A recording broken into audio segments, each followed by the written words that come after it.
Hello, it's Dr. Sarah Walton here, founder of Soul Writing. And today I'm going to be giving you 3 tips about blogs. So this is about blogging. You're probably used to me giving you inner meditation exercises to help you use your intuition to write. And today is a bit different because I'm going to give you 3 more technical writing tips. They're pretty basic, but they are very useful if you write blogs. And on retreats, I'm often asked about how to write blogs and how long they should be and things like that. I actually co-founded one of the first blogging environments. It was Weblogs then. The 2 words web and log went together and became blog eventually, because people who speak English tend to be very lazy with language. So that was back in the 90s, and back then it was kind of a lot easier and there was a lot less pressure, I think, about blogging, because you didn't tend to be yourself online before Facebook came along. Since the advent of Facebook, people have tended to be themselves online. So I know that that's what most people who are listening want to talk about. It's also the biggest problem.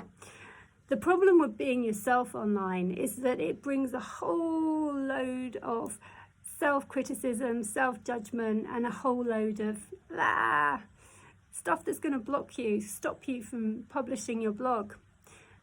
Self-criticism, or the inner critic, is as disadvantageous to blogging as anything else. The problem is with blogs, though, quite often there's a timing for it, so you need to get it up pretty quickly, quite soon after you've run your event or whatever it might be. And so you really must not get into being perfect about anything. Actually, perfectionism is the biggest killer of writing. It can stop many writers from even beginning, but especially with blogs. So Ernest Hemingway once said the first draft of everything is shit, and he's written a lot of very, very good drafts. He did a lot of editing. I would usually say edit things to death after you've got your first draft down. However, with blogs, I would say don't worry too much about editing. They're generally quite short. Get them online, or they should be, because people don't tend to read long essay type, thesis type blogs. Keep them pretty snappy and get it up online as soon as possible. I do this as a trick sometimes. I publish something which I know needs an edit, because then as soon as it's online, I think, oh no, someone's going to read it. So I then quickly go on and edit it. And if it's not too long, then that's not going to take me more than another 20 or 30 minutes anyway. So it helps create some creative tension. And creative tension can be a good thing as long as it gets us moving rather than stopping us. So that's tip number 1. Doesn't need to be perfect. Publish it as soon as you can after the first draft or the second draft. Then edit it afterwards. If you still hate it, you can delete it a week later. Second tip, tip number 2, photos. Photographs, images are really good with blogs. Put them up front. I usually put title and then the photo, and then I start writing. Or sometimes title, a little introduction, and then a photo, because then the photo is going to be what catches people's eye sometimes, and so that's quite a useful thing. Choose eye-catching photo that also aligns with the theme of the blog. So if you're writing about eyesight and sight, then put a picture of an eye or someone with a pair of glasses or something like that. That's what I mean by aligning with your theme. The other thing, so tip number 3, is reuse. What I mean by reuse is quite often a lot of you, and obviously if this doesn't apply, then I'll give you another tip around it.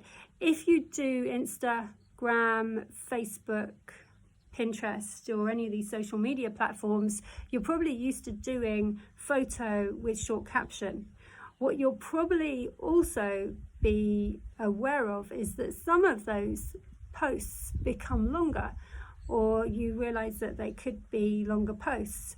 Those are potential blogs. And I would always say reuse what you've done, because those ideas for your Insta posts, especially the ones if you've had a lot of likes and people seem to appreciate that post, that's well worth turning into a blog.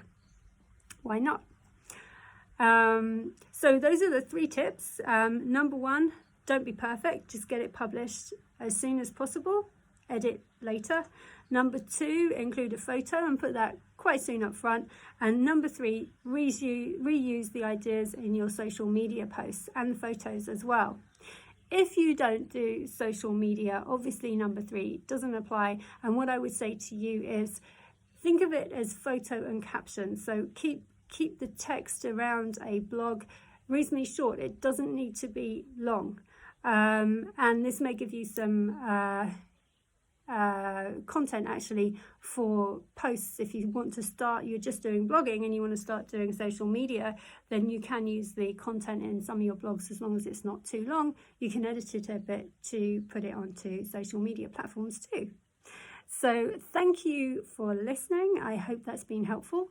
If you'd like any more tips, please feel free to have a look at soulwriting.co. And there's a couple of blogs up there that I've written, and also you can email me at sarah@soulwriting.co if you would like any further support with your blogging or your social media work. I'm more than happy to help you. Thanks for listening.